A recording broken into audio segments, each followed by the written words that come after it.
shalay saacadu markay ahayd 10kii barqanimo ayaa waxa la soo qabtay nin lagu magacaabo deeqo aad arkaysaan deeq la yiraahdo magaciisa ninnimo uu ku sheegto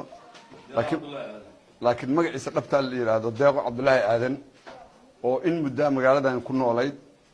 oo matalaysa inay nin tahay dumar badan xiriir la yeelatay sida aragtaan hubaysan oo magaaladan muddo badan dhex maraysay iyadoo nin ah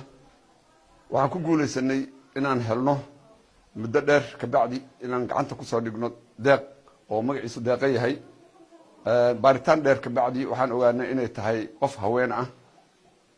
ujeedada iyo danta ay kala hayna wali hadda baaritaan bay ku jirtaa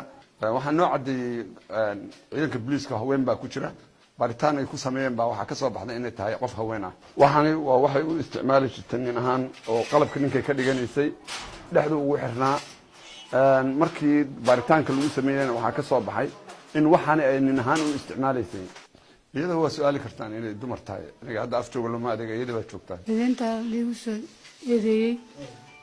oo ay jidha dumar baana